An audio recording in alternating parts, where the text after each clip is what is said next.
Resolution approving the 2013 Annual Urban Renewal Report.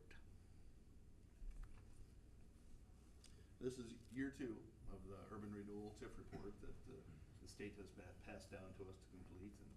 And this year, one of the added things we had to include in the report were our rebate agreements.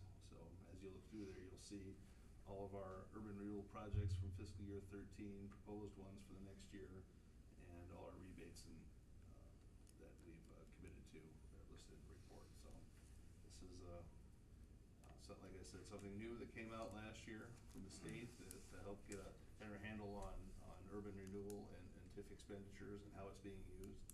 So it's actually quite helpful because it really helps give us an idea of where those TIF dollars are being spent and what particular projects and keeping track of those. So this is due November 30th, Barb? December 1st. December 1st. I would make a motion to adopt this resolution. A motion by Davis, Second. second by Hill. Roll call, please. Vaughn, Yes. Davis, Yes. Holland, Yes. Hill, Yes. Crimson, Yes. Dallenbach. Yes. Motion carries. Let's go to the next item, old business, number 6. Discussion on Waste Amnesty Day.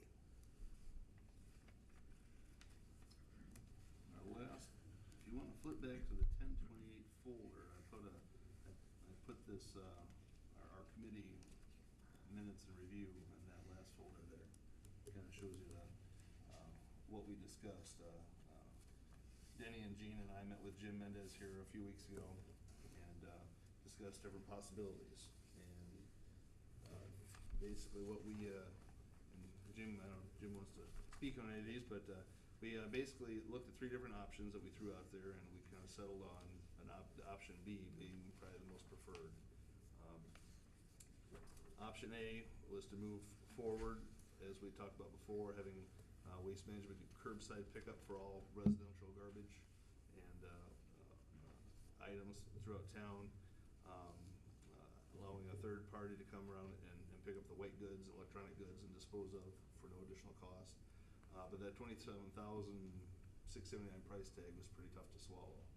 So we looked at an option B of doing a amnesty drop-off day, where on a selected Saturday, residents could go and drop off a truckload worth of items at the transfer station for no charge. The city would be charged a dumping fee, but the resident, all they'd have to do is take it up there and they could drop it off.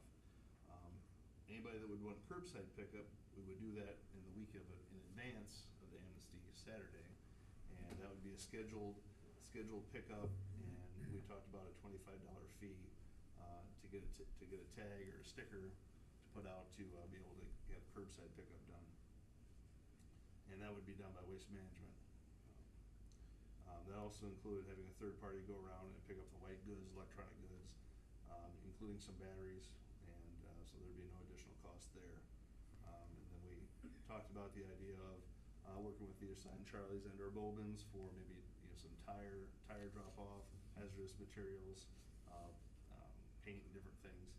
And during that Saturday, that Amnesty Day, we would also stage some areas within the Public Works shop area, where anybody that wanted to, that didn't have any white goods or anything picked up, we'd have an area there where they could drop them off, electronic goods and different things. So that was kind of the direction that we chose to head, and I just wanted to put it out there for the council to get some feedback and some input on what you thought about that idea, and if that's if we're heading in the right direction, if that's what we want to pursue.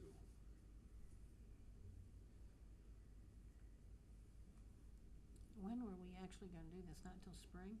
We were looking at, I think it was May 3rd, the first Saturday in May.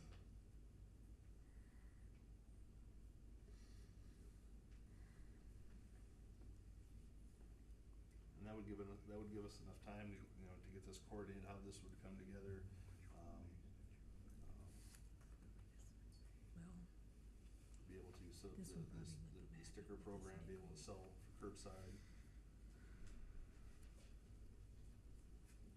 So we're coming in, if you want somebody, if the customer wants pickup from their residence, they come here, according to your notes, and buy the tag, which lets Waste Management know who's doing this. They either come here or at Sweet Talk Chuck and they have them buy them at the light plant. Oh, okay. Since that's where they go for their utility payments anyway, it might make more sense to have them buy the tickets there, but we haven't talked about that. Okay. So either at the light plant or here at City Hall. Jim, did you wanna? Yeah, there's a couple things there, John, that I wanted to bring up though with that. If you bought the sticker, we try to do like a minimum of a 2-yard maximum. You know, that's 40 or 96-gallon carton containers to the curb. Oh, You know, that's where we're looking at, and really that schedule for picking up at the curb is for the folks that do not have a pickup truck. They're usually not gonna have a lot of large items and a pickup truck full of waste to get rid of in the first place. And we wanna set that up for those options for those folks there. The people that have the pickup truck, or even if somebody didn't wanna pay that, 4 neighbors got together and put it all together in one pickup truck and brought it up, there'd be no charge to any one of so them. the 25 is for 2 yards or 4? 2 yards. 2 yards. Because You can, but you can bring 4 yards if you bring it up yourself. You bring 4 yards if you bring it up yourself, which is about a pickup truck load. Oh, okay. So if I wanted 4 yards, I could buy 2 stickers. That's what you wanted to do. Hey, How much stuff you got, John? hey, I'm just telling the public that. I'm gonna ask. I'm gonna have for a dump for a truck or the back of my car. So, And then we'd have it set up so that people would come up with their utility bill stub with their address, so we'd be able to know who. And that's the other who's nice been thing there. is too, is when people come in, verify with the utility bill, and right on that account, we can run your report at the end of the day. This is how many tons the city took in, this is how much tons, or this is the minimal each person brought in, you know, and you'd have their account number and their name right there. So, somebody all of a sudden brought in 12 ton on a pickup truck, which would be very doubtful, but at least you could see that. but those that we sell here in the city, so Barb and the staff are gonna have to report to 2 different locations. One for your address pickup and the other for light plant information. If we're gonna keep it, if there's gonna keep it in some source, some database. As far as sales of the stickers, Yeah. I think we'd probably wanna do it either